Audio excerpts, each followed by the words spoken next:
Radhe Radhe. Hello everyone. So let's begin with new episode. दोनों एक दूसरे की आंखों ही आंखों में इशारे से बोले, बड़ी ये अनय भाई तो कुछ ज़्यादा ही बेशर्म निकले। अब समझ नहीं आया दृष्टि भाभी इन्हें आंखें क्यों दिखाती रहती हैं। युवा ने अनय के हाथों को अपना हाथ छुड़ाने की कोशिश की, पर अनय था कि मजबूती से युवान के हाथ को दृष्टि का हाथ समझकर पकड़े हुए था। ये फील करते तो युवान और शौर्य की हालत ही खराब हो गई। उन्होंने बस मस्ती करने के लिए ये सब किया था। उन्हें नहीं पता था कि अनय भाई उसे पकड़कर छोड़ेंगे ही नहीं। अनय तो अपनी आंखें बंद किए हुए ही युवान को दृष्टि समझकर अपने करीब कर रहा था। युवान जानबूझकर एक जगह खड़ा हो गया था। अब अनय से ये फील किया कि दृष्टि उसके करीब नहीं आ रही है और उसे अपने पास खींचने से उसे कुछ ज़्यादा ही फोर्स लगाना पड़ रहा है, तो वो आंखें बंद किए ही बोला, जानू तुम कब से इतनी ताकतवर हो गई। यह बोलकर वह और भी ज़्यादा ताकत लगाकर युवान को दृष्टि समझकर अपनी तरफ खींचने लगा। युवान की तो हालत ही खराब हो गई।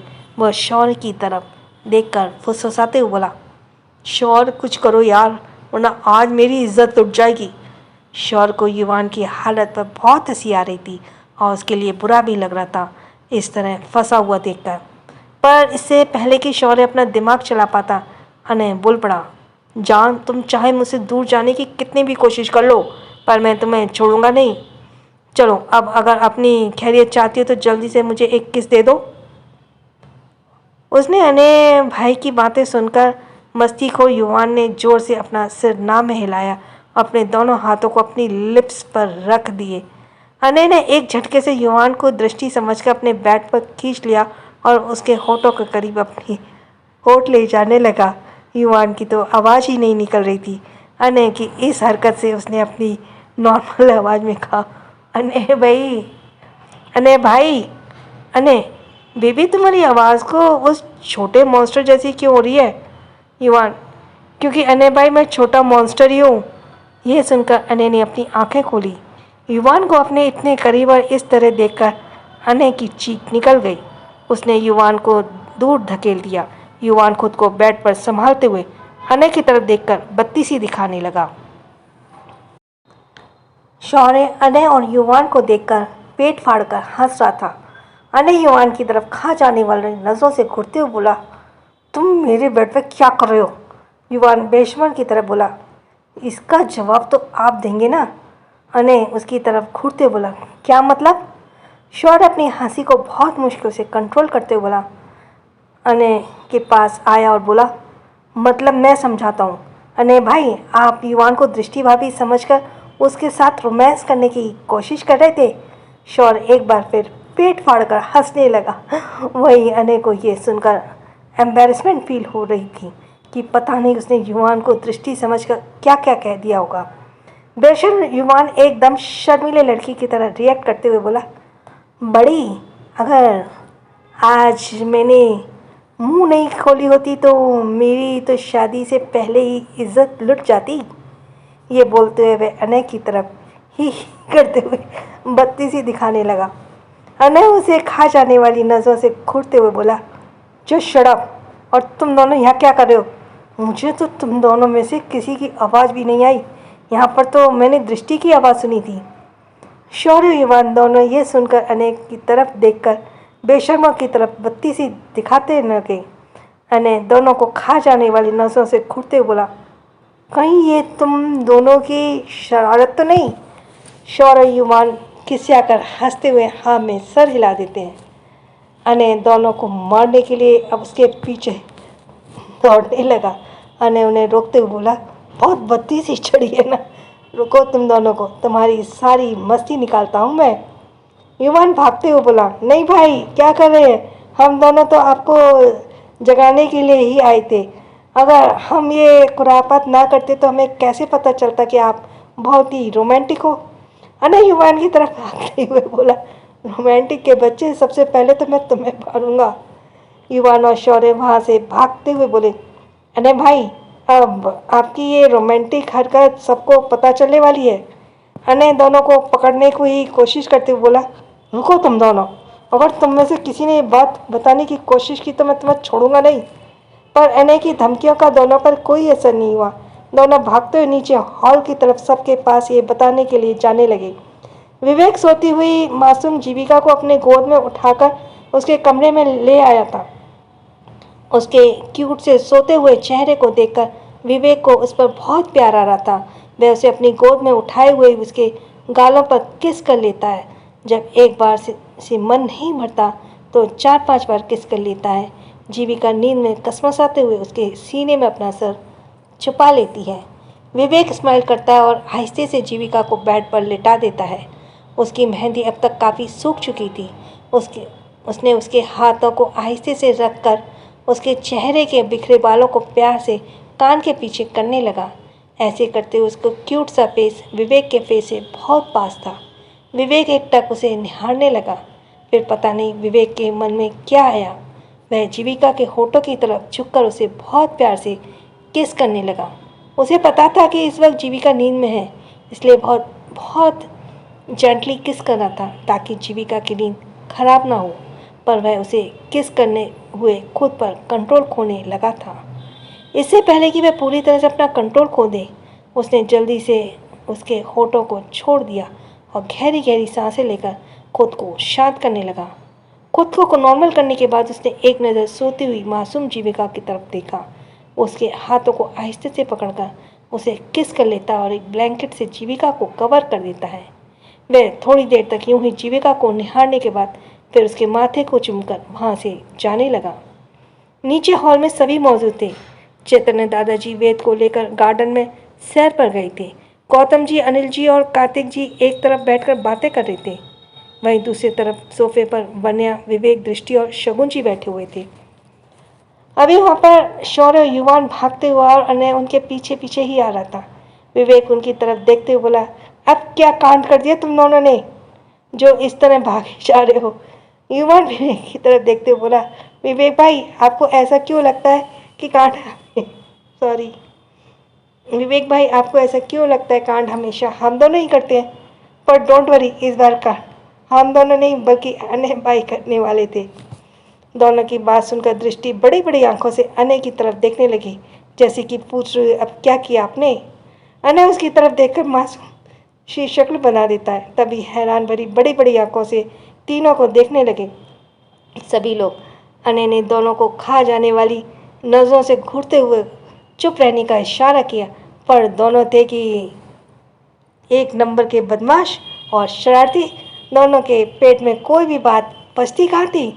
अनय की पूरी तरह से इग्नोर करते हुए दोनों पूरी बात बता देते हैं कि अभी अनय के रूम में क्या हुआ था। उसकी पूरी बात सुनकर वहाँ पर एक अजीब सा सन्नाटा छा जाता है। फिर यकायक सबकी खिल खिल कर हंसने की आवाज़ गूंज जाती है। वहीं दृष्टि की तो शर्म के मारे नज़रें ही झुक जाती हैं। वह मन ही मन अनय को कोसने लगती है कि क्या ज़रूरत थी सब हरकतें करने की। वन्या और विवेक दोनों दृष्टि की हालत अच्छी से समझ रहे थे। विवेक अनय की तरफ देखकर उसे टीस करते हुए बोला, क्या यार अनय, तुझसे ये उम्मीद नहीं थी। मतलब तू सॉरी मुझसे भी नहीं रीड किया। मतलब तू किसी को भी दृष्टि भाभी समझ लेगा। इस बार तो तू हद ही हो गई। तूने युवान को ही भाभी समझ लिया। एक बार देख तो लेता कि वो भाभी भी है या फिर शुरू होता। विवेक की बातें सुनकर दृष्टि एक नज़र उठाकर अनय को घूरती है। उसके चेहरे पर एम्बैरेसमेंट और ब्लश वाले मिक्स्ड एक्सप्रेशन झलक रहे थे। उसे बहुत शर्म आ रही थी, इसलिए वह झट से वहाँ से उठकर जाने लगी। अनय उसे पीछे से रोकते हुए बोला, दृष्टि कहाँ जा रही हो, रुको तो, ये सब बस हमें परेशान कर रहे हैं। पर अनय की बात पूरी होने से पहले दृष्टि वहाँ से जा चुकी थी। अनय खा जाने वाली नज़रों से शौर्य, युवान और विवेक को देखता है। तीनों की एकदम से हंसी छूट जाती है। अनय उन्हें गुस्से से घूरता हुआ वहाँ से जाने लगा। उसके जाने के बाद शगुन जी शौर्य और युवान के कान पकड़ लेती हैं। दोनों एक साथ बोलने लगे, प्लीज़ मॉम छोड़ दीजिए, बहुत दर्द हो रहा है। आहा, शगुन जी दोनों को घूरते हुए बोले, बहुत मस्ती चढ़ रही है ना तुम दोनों को। मैंने सिर्फ अनय को जगाने के लिए तुम दोनों को भेजा था। अनय दोनों की इस तरह दूर से ही देखते बोला, आंटी छोड़ना मत इन दोनों को। आज तो कौन ही उखाड़ दो। ये बोलते हुए मैं वहाँ से जाने लगा। वही विवेक और अनय दोनों की हालत देखकर हंसने लगे। शौर्य अजीब अजीब चेहरे बनाकर विवेक की तरफ देखते हुए बोला, भाई मैं तो आपका प्यारा भाई हूँ ना, आप अपने प्यारे भाई को मॉम से प्रोटेक्ट नहीं करेंगे। विवेक उसे अपनी नज़र छोटी करके घूरते हुए बोला, ये सब अनय के साथ मस्ती करने से पहले सोचना चाहिए था ना। थोड़ी देर बाद वन्या अपने कमरे में यक्षित की राह देख रही थी, क्योंकि यक्षित अभी तक ऑफिस से घर नहीं पहुंचा था। उसे यक्षित की फिक्र के साथ साथ उस पर गुस्सा भी आ रहा था, क्योंकि वन्या ने सोचा था कि वह आज का पूरा दिन यक्षित के साथ बिताने वाली है, और यक्षित ने भी कहा था कि वह ऑफिस से जल्दी घर आ जाएगा। पर अभी रात के 8 बज चुके थे और यक्षित का कोई अता पता नहीं था। तभी राजावत मेंशन के पार्किंग एरिया में एक ब्लैक पोर्श कार आकर पार्क होती है। इसमें से यक्षित बाहर आया। वह अपने ब्लेजर को एक हाथ में पकड़े हुए था। नेकटाई लूज थी और शर्ट की स्लीव्स भी एल्बो तक फोल्ड किए हुए थी। वह मेंशन के अंदर जाने लगा। हॉल में उसे नन्हा वेद खेलता हुआ नजर आया। वह डैडी को देखकर वेद दौड़ते हुए उनके पास गया। यक्षित ने अपने घुटनों के बल बैठकर वेद को अपनी गोद में उठा लिया और उसके गालों पर किस कर दिया। वेद अपने छोटे हाथ अपने डैडी के गर्दन पर लपेटते हुए बोला, डैडी आप ताते, वेदांत को आपको बहुत मिस किया। यक्षित एक बार फिर उसके गुलाबी गालों पर किस करते हुए बोला, आई नो मेरे बच्चे, डैडी को एक इम्पॉर्टेंट काम आ गया था, वो बस उसी में थोड़ा बिजी हो गए थे, पर अब डैडी बिल्कुल फ्री हैं। आज डैडी आपको स्टोरी भी सुनाएंगे। स्टोरी का नाम सुनकर वेद की आंखों में चमक आ गई। यक्षित वेद के सिर को प्यार से सहलाते हुए बोला, बेबी आपकी मम्मा कहाँ हैं? वेद अपने डैडी की तरफ देखकर मासूमियत से बोला, मम्मा रूम में डैडी। डैडी मम्मा ना आज बहुत छेद लग ली थी, मेरी तरह आपको बहुत मिस कर ली थी। अपने बेबी की क्यूट सी बातें सुनकर यक्षित उसके सर पर प्यार से सहलाते बोला, बेबी आप टेंशन मत लो, डैडी आ गए ना, अब वो आपकी मम्मा को मना लेंगे। वेद भी छठ से हाँ में सिर हिला देता है। यक्षित को ऑफिस में रहते हुए वक्त का कोई ख्याल ही नहीं आता। जब उसने घड़ी देखी तो पाया कि रात के 8:30 बज चुके थे और वह काफ़ी लेट हो चुका था, क्योंकि उसे याद आ रहा था कि उसने वन्या से घर जल्दी आने के लिए कहा था। वह समझ रहा था कि वन्या उसे नाराज़ होगी। वह बिना टाइम वेस्ट किए ऊपर अपने कमरे की तरफ चला गया। रूम का दरवाज़ा पहले से ही खुला था, इसलिए वह आहिस्ते से अंदर चला गया और पाया कि वन्या सच में उससे नाराज़ हुई थी। वह उसका वेट करते हुए रूम में इधर उधर टहल रही थी। जैसे ही उसने कमरे में किसी कदमों की आहट सुनी, उसने उस तरफ देखा तो ये यक्षित था। उसे एक नज़र देखकर वन्या उससे नज़रें फेर लेती है। यक्षित समझ गया था कि वन्या इस बार उससे कुछ ज़्यादा ही नाराज़ है और यक्षित उसका झट से हाथ पकड़कर उसे रोक लिया। वन्या के कदम वहीं ठहर गए। यक्षित उसके हाथ पकड़े हुए बोला, वाइफी नाराज़ हो मुझसे? वन्या अपनी आंखें बंद करके अपने मन में खुद से बोली, मतलब मुझे देखकर इन्हें समझ नहीं आ रहा कि मैं इनसे नाराज़ हूँ, पर जो भी है मैं इस बार इनसे इतनी आसानी से नहीं मानने वाली। ये बोलते हुए वन्या एक गहरी सांस लिया और उसने अपने हाथ छुड़वाकर वहाँ से जाने की कोशिश करने लगी। यक्षित को पहले से ही पता था कि वन्या कुछ ऐसे ही करने वाली है, इसलिए उसने पहले ही कसकर पकड़ लिया था। ऐसा करते हुए वह भूल गया कि वन्या के हाथ में मेहंदी लगी हुई है और हाथों को हर्ट कर रहा है। यक्षित तेज पकड़ से वन्या के हाथों को हर्ट करने लगा। क्या कर रहे हैं आप? छोड़िए मुझे, दर्द हो रहा है। वन्या की इस तरह कहने से यक्षित अपनी गलती महसूस करता है और उसके हाथों को लूज़ कर देता है और वह अपने हाथों को वन्या अपने हाथों को सहलाते हुए उसे देखने लगती है और कि उन हाथ में रेडनेस आ चुकी थी। यक्षित ने वन्या के उस हाथ को पकड़ लिया और उसे देखते हुए बोला, आई एम सॉरी वाइफी। उसने इतना कहा ही था कि वन्या उसे अपना हाथ झटकते हुए कहा, आप तो रहने दीजिए। वन्या के इस एक्ट से यक्षित को गुस्सा आ गया, पर उसने अपनी आंखें बंद करके अपने गुस्से को कंट्रोल करने की कोशिश की। उसने अपनी गुस्सैल निगाहों से वन्या की एक नज़र देखा। यक्षित की आंखों में गुस्सा देखकर वन्या एकदम से सहम गई। उसने अपनी नज़रें झुका ली। यक्षित ने उसे बेड पर बिठा दिया और ड्रॉअर से ऑइंटमेंट लेकर वन्या के हाथों पर लगा दिया। दवा लगाने के बाद वन्या वहाँ से चुपचाप जाने लगी। यक्षित ने दोबारा उसके दूसरे हाथ को पकड़ लिया। इस बार उसने पूरा ध्यान रखा था कि उसकी वाइफी को चोट ना लगे। वन्या ने उसकी तरफ पलट कर देखा ही नहीं। यक्षित उसे करीब खींचने रहा था और उसने अपने दोनों हाथ उसकी कमर के चारों तरफ लपेट देता है। वह अपने होठ वन्या के कानों के पास ले जाकर बोला, वाइफी नाराज़ हो मुझसे। यह कहने के बाद यक्षित उसके कान के नीचे आहिस्ता से किस कर लेता है। वन्या यक्षित से नाराज़ तो थी, पर उसके इस तरह कहने से ही वो सहम सी गई और पर उसने भी ठान लिया था कि इस बार वो आसानी से नहीं मानेगी। उसने अपनी आंखें बंद करके खुद को कंट्रोल किया और बेरुखी से बोली, क्या फ़र्क पड़ता है आपको मेरे नाराज़ होने या ना होने से। यक्षित वन्या की बॉडी पर अपनी पकड़ मजबूत करते हुए उसके कानों के पास अपने होठ ले जाकर बोला, फ़र्क पड़ता है वाइफी। वन्या उसे छूटने की कोशिश करते बोली, अगर फ़र्क पड़ता तो आप मुझे छोड़कर यूँ ऑफिस में अपना पूरा वक्त नहीं बिताते। आपको पता है मैं आपका कब से वेट कर रही थी, पर आप आए ही नहीं। वन्या की बातों में एक नाराज़गी साफ झलक रही थी। यक्षित जानता था कि ऐसा कम ही होता था जब वन्या उसे किसी बात की शिकायत करती हो। अगर वह शिकायत कर रही है तो जरूर उसे वो अच्छा नहीं लगा होगा। उसने वन्या के शोल्डर पर अपना चिन रखते हुए कहा, आई नो वाइफी, मैंने तुम्हें नाराज़ किया है, बट मेरा ऐसा करने का कोई टेंशन नहीं था। ऑफिस में कुछ इम्पोर्टेंट काम आ गया था, इसलिए वहाँ रुकना पड़ा। वन्या नाराज़गी से बोली, अगर आपने मुझे घर जल्दी आने का वादा नहीं किया था ना, तो मैं आपका वेट ही नहीं करती। ये बोलते हुए यक्षित के मुंह फेर लेती है। यक्षित को पता था कि उसने अपनी वाइफी को नाराज़ कर दिया है, इसलिए वह उसे मनाना बहुत ज़रूरी है। थोड़ी देर बाद यूं ही मुंह फेर रहने के बाद वन्या ने नोटिस किया कि अब यक्षित उसे मना भी नहीं रहा है।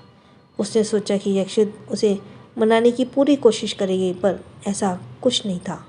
मैं वहाँ तो ऐसे कुछ भी नहीं हो रहा। इनफैक्ट एक बार भी कोशिश के बाद यक्षित ने उसे मनाना ही छोड़ दिया। ये फील करके वन्या का मुंह लटक गया।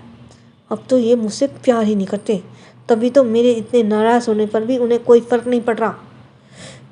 ये बोलते हुए उसका बहुत सैड हो जाती है, पर तभी उसे अपनी गर्दन पर यक्षित की गर्म सांसें महसूस होने लगी। उसने एक नज़र नाराज़गी से पीछे पलट कर देखा तो यक्षित था, जो उसके हाथों में रेड रोजेस का बुके लिए हुए था, जिसे देखकर वन्या मन ही मन खुश हो गई, पर चेहरे से उसने जाहिर नहीं होने दिया। यक्षित के उस बुके में से एक रोज़ निकालकर उसे वन्या के पीछे से ही हक करते हुए उसके होठों पर सहलाते हुए उसके नेक पर किस करके बोला, वाइफी क्या अभी भी नाराज़ हो मुझसे। वन्या यक्षित से नाराज़ रहना ही तो चाहती थी, पर उसकी नज़दीकियाँ उसे कंट्रोल नहीं हुआ और चुपचाप खड़ी हो गई। यक्षित वन्या के पेट पर उंगली चलाते हुए उसे सहलाने लगा और उसकी नेक पर बार बार किस करते हुए बोला, वाइफी क्या अभी नाराज़ हो मुझसे। वन्या की तो हालत ही ख़राब हो गई थी।